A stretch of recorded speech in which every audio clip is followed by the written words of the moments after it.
يا الله، السلام عليكم شباب، تحياتنا لكم وربي يحفظكم. هذا فيديو ليلي.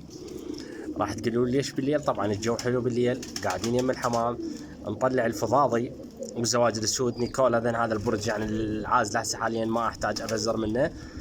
ف انطيت هسه مي للخانات، راح ارجع انطي اكل لان عندي مجموعه افراخ هسه حاليا. غسلت السطح، الجو حلو صار يعني بكسره هواء، والسطح مغسول يصير ببروده، يعني تحس الجو لطيف.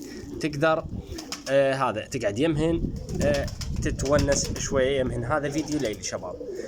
ردا على سؤال احد الاخوه، قضية كاتب لي بالتعليقات ما راد علي، انت سائله كانوا اكثر مره وما راد علي. يقول عندي حمام عراقي جاي يضيع من يمه بالتخريج ويضيع، يصعد بالعالي ويضيع. الغالي اول شيء ما نقدر نحكم على انه هذا الطير سبب ضياعه. اول شيء اسباب هواي.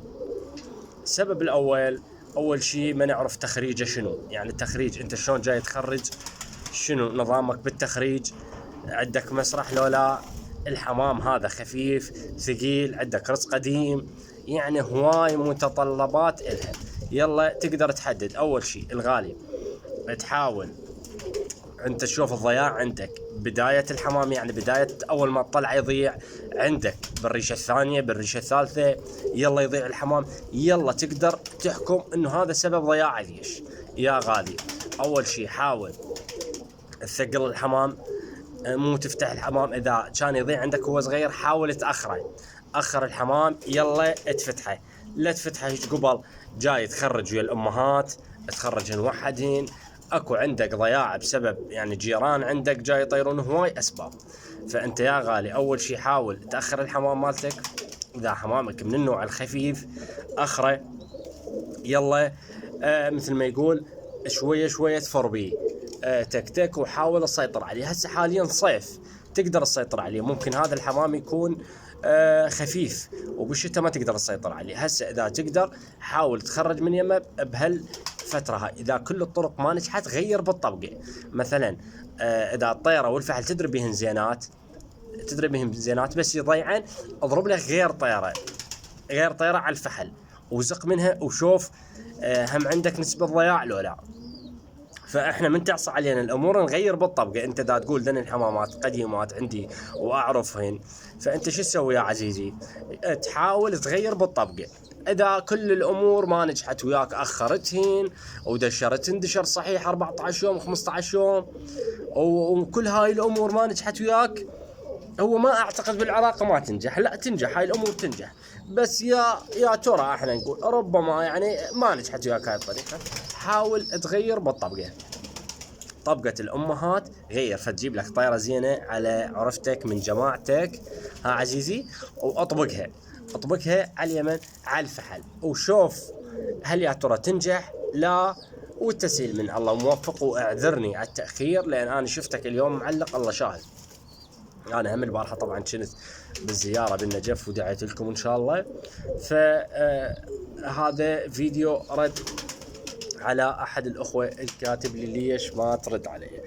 اسال الله يحفظك ويوفقك. طبعا جبت 3